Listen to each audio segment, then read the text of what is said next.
Hello' everyone, good morning. আৰু আশা ৰাখিছোঁ আপোনালোক সকলোৱে ভালে আছে। আৰু ৰাতিপুৱা শুই উঠি এনেকুৱা সেউজীয়া পৰিৱেশ এটা দেখিলে সকলোৰে মনটো ভাল লাগি যায়, নহয়নে বাৰু? আহকচোন তেনে দিনটোৰ আৰম্ভণি আপোনালোকৰ লগত কৰোঁ। হেল্ল' এভৰিৱান, ৰাতিপুৱাৰ পৰা ভিডিঅ' বনোৱাই নহ'ল, কাৰণ আপোনালোকে গম পাইছে আমাৰ ওচৰত বৰিং কৰি আছে।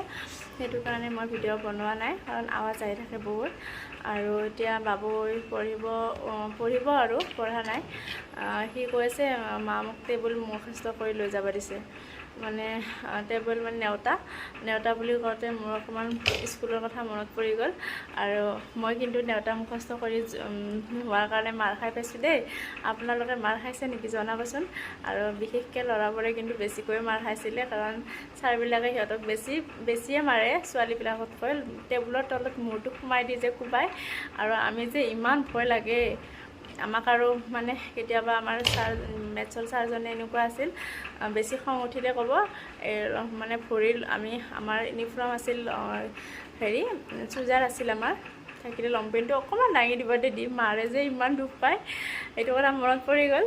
আৰু সিহঁতে মেথছৰ কাৰণে চাগে মাৰ খাই পোৱা নাই এতিয়ালৈ। আৰু আমাৰ বাবুৱে কিন্তু অকণমান মেথছ জল্দিয়ে বুজি পায়।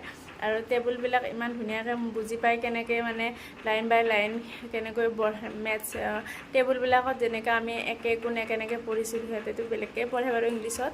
ধুনীয়াকৈ বঢ়াই কেনেকৈ যাব লাগে। মই এতিয়া ভাবোঁ ইমান সহজ আছিলে, আমি এইবিলাক পৰা নাছিলোঁ। আৰু ইমান মাৰ খালোঁ, যদি বুজি পালোঁ হয় আমিতো মাৰ নাখালোঁ হয়। ইমান সহজ, যদি বুজাই দিয়া মানুহ থাকিলে হয় আমাক এনেকুৱা।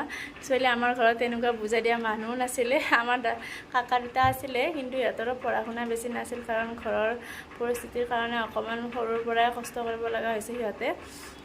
বাকী আমি চাগে বুজি পালোঁ হয় যদি বুজাই দিয়া এনেকুৱা মানুহ থাকিলে হয়। কিন্তু মই এতিয়া তাক শিকাই মই বহুতখিনি শিকি গ'লোঁ। মই মেথছত বহুত বেয়া আছিলোঁ, একো মানে ডাঙৰ কথা নহয়। ইমান ভাল নাছিলোঁ মেথছত। মই ইমান সহজতে বুজিয়ে পোৱা নাছিলোঁ, মানে এনেকুৱা আছিল। যিদিনাখন মোক মানে মেথছৰ কিবা মানে কৰি লৈ যাবা দে, মই মানে বহুত টেনশ্যন হৈ যায়। মই কেনেকৈ কৰিম মই বুজিয়ে নাপাওঁ। টিউশ্যন কৰা নাছিলোঁ সেনেকুৱা বাৰু, ঘৰৰো পৰিস্থিতি ইমান ভাল নাছিল আমাৰ।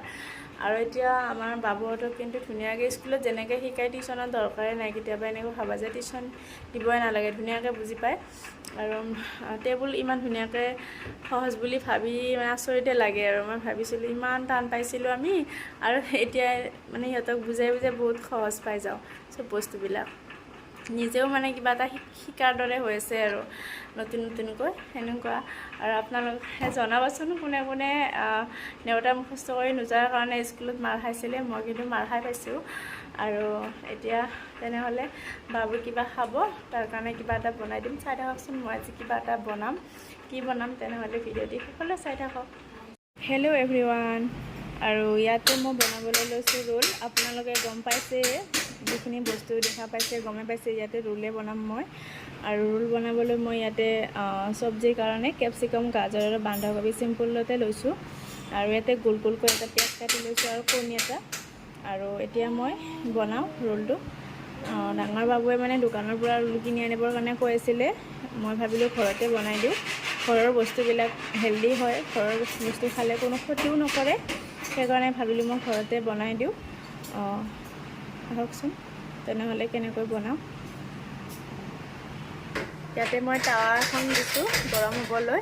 এইফালে সৰু বাবুৱে বেকগ্ৰাউণ্ডত পূৰা আৱাজ দি আছে, সি মানে খেলি আছে পূৰা। আৰু টাৱাখন গৰম হৈছে। ইয়াতে মই অকণমান মিঠাতেল দি দিম, মানে যিটো চব্জি ৰোলৰ ভিতৰত চব্জিখিনি মই ইয়াতে অকণমান সিজাই ল'ম। ভাজি যেনেকৈ বনাওঁ সাধাৰণতে আমি তেনেকৈয়ে বনাম, টাৱাতে বনাই দিম, কাৰণ বেছি সিজিও নাযায়, বেছি সিজি গ'লেও ভাল নালাগে। অকণমান তেনেকৈ ৰোলৰ চব্জি এনেকৈ হ'লে ভাল লাগে। মই মিঠাতেল দিছোঁ, আপোনালোকে ৰিফাইনো ব্যৱহাৰ কৰিব। ৰিফাইনটো ইমান ভাল নহয় কাৰণে মই মিঠাতেলটোৱে ব্যৱহাৰ কৰোঁ। আপোনাৰ যেনেকুৱা ভাল লাগে তেনেকৈ ব্যৱহাৰ কৰিব পাৰে। তেনেহ'লে তেল গৰম হৈ আহিছে এইফালে, আৰু এইফালে মই ভাজিখিনি ইয়াতে দি দিছোঁ। বেলেগ মই একো দিয়া নাই, কেপচিকাম, গাজৰ আৰু বন্ধাকবি দিছোঁ। জলকীয়া মই দিয়া নাই, কাৰণ জলকীয়া নাখাব পাৰে সি। অকণমান জলকীয়াৰ গুড়ি ব্যৱহাৰ কৰিম মই, কিন্তু কেঁচা জলকীয়া দিয়া নাই, কাৰণ কেঁচা জলকীয়া মুখত গ'লে আৰু নাখাব নহয়, সেইকাৰণে দিয়া নাই।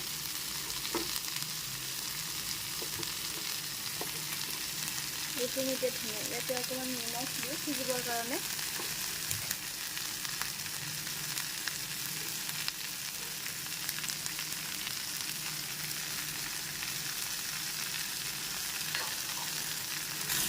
আৰু এইখিনি গেছটো মিডিয়াম ফ্লেমত দিব, লাহে লাহে নৰম হ'ব দিব লাগিব। চব্জিখিনি লৰাই ল'ব লাগিব ভালকৈ। ঘৰত বনালে অকণমান দোকানৰ নিচিনা বা হোটেলৰ নিচিনা নহ'ব পাৰে, কিন্তু ঘৰৰ বস্তু যে কিমান ভাল সকলোৱে জানে। ঘৰত যেনেকৈ বনাই দিম দোকানততো তেনেকৈ নিদিয়ে, সেইকাৰণে মই ঘৰতে এনেকৈ দিবলৈ চেষ্টা কৰোঁ।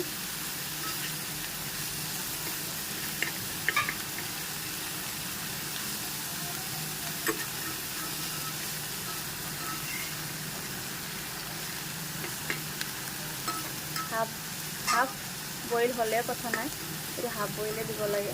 ৰোলৰ ভিতৰৰ চব্জিখিনি ভাল লাগে।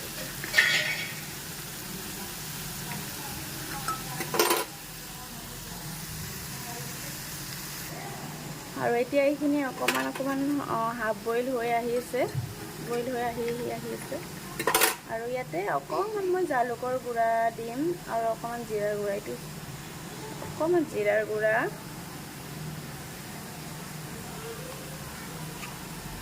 জলকীয়া দিয়া নাই যিহেতু অকণমান জালুকৰ গুড়া দিছোঁ।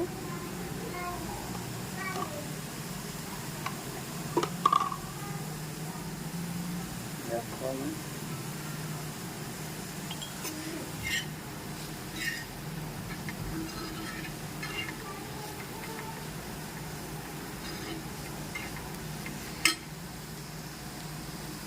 ধুনীয়াকৈ এইখিনি প্ৰায় হৈয়ে গৈছে। আৰু ইয়াতে মই এতিয়া দি দিম ইয়াতে কাটি থোৱা গোল গোলকৈ পিঁয়াজখিনি, কাৰণ পিঁয়াজটো বেছি সিজি গ'লে ভাল নালাগিব, সেইকাৰণে পিঁয়াজটো লাষ্টত দি আছোঁ মই। পিঁয়াজটো অলপ কেঁচা কেঁচা থাকিলে টেষ্টটো আহে। ইয়াতে পিঁয়াজখিনি দি দিছোঁ, একদমেই সিজিব নিদিব বেছিকৈ। কেঁচা পিঁয়াজ খাই এনেও ভাল লাগে, আৰু ভাঙি দিব এনেকুৱা।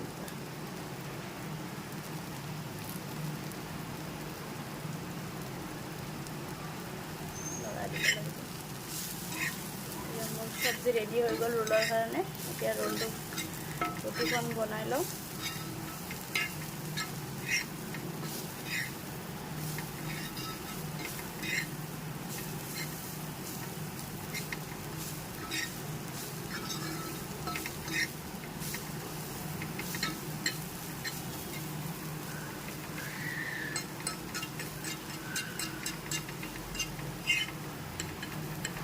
এনেকৈ ধুনীয়াকৈ কেঁচা পিঁয়াজখিনি অকণমান টাইম মিলাই ল'ব, তাৰপিছত ধুনীয়া চেণ্ট আহিব। তাৰপিছত আপোনাৰ ৰোলৰ ভিতৰৰ চব্জিখিনি ৰেডি হৈ গ'ল বুলি ভাবিব। তাৰপিছত এতিয়া মই এইখিনি হৈ গ'ল ধুনীয়াকৈ, তেনেহ'লে চাই থাকক।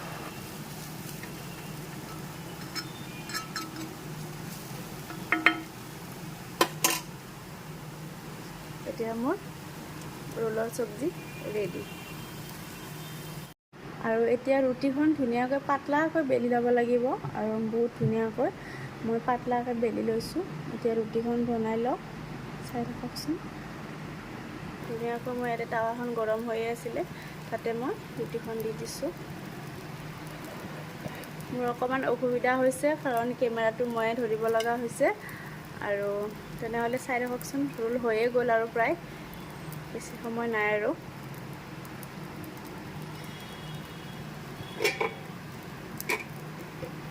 ৰুটিখন হৈয়ে আছে।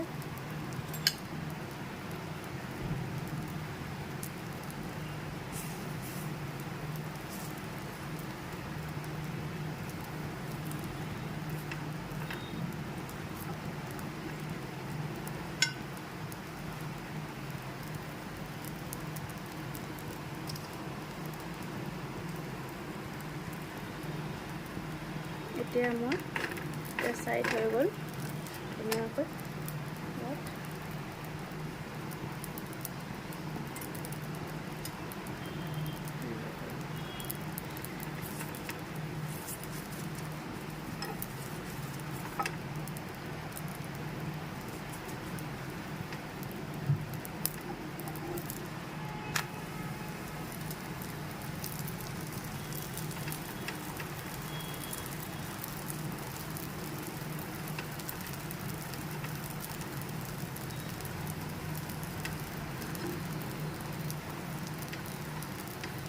চাৰিও চাইড ধুনীয়াকৈ এনেকৈ দিলে ভালকৈ ৰুটিখন হৈ যায়, কেঁচা নাথাকে।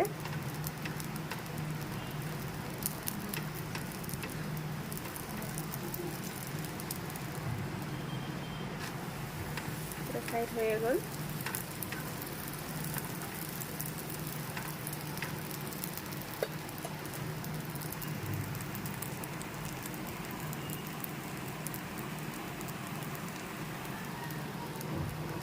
এতিয়া ৰুটিখন ধুনীয়াকৈ ৰেডি হৈ গ'ল। আৰু এতিয়া মই কণী দি দিম ইয়াতে অকণমান মিঠাতেল দি দিছোঁ কণীটোৰ কাৰণে।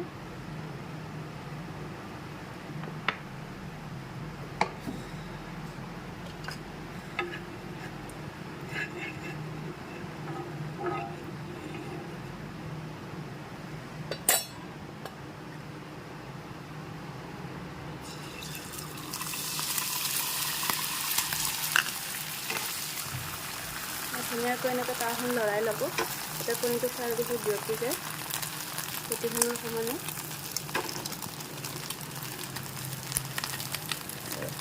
এনেদৰে ৰুটিখন দি দিব ওপৰত ধুনীয়াকৈ।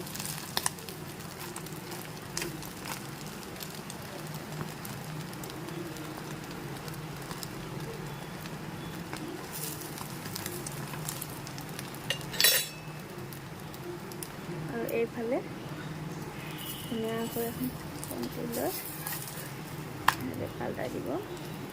ৰোল আমাৰ ৰেডি হৈয়ে গ'ল প্ৰায়।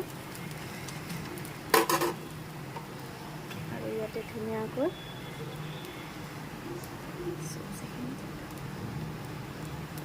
বনাব বেছি ভালকৈ নাজানিলেও মই নিজৰ বাচ্চাকেইটাক ঘৰতে বনাই খুৱাবলৈ চেষ্টা কৰোঁ, কাৰণ ঘৰত বনোৱা বস্তু বহুত হেল্ডি হয়। সেইকাৰণে আমাৰ বেটাই বেছি চব্জি দিলে নাখায়, সেইকাৰণে কমকৈ দিছোঁ মই তাৰ ৰোলটোত চব্জি। আৰু মই ইয়াত ওপৰত চচ দি দিম, চচখিনি দি দিছোঁ ধুনীয়াকৈ।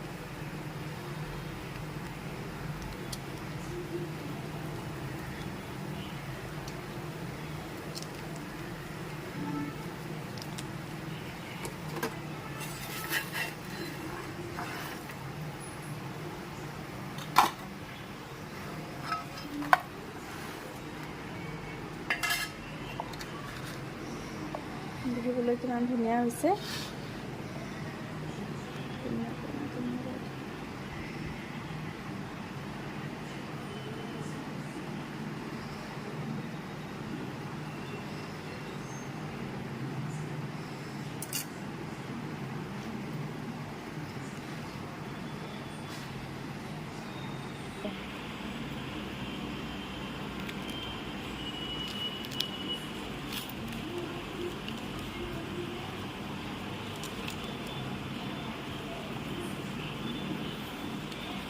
Ready.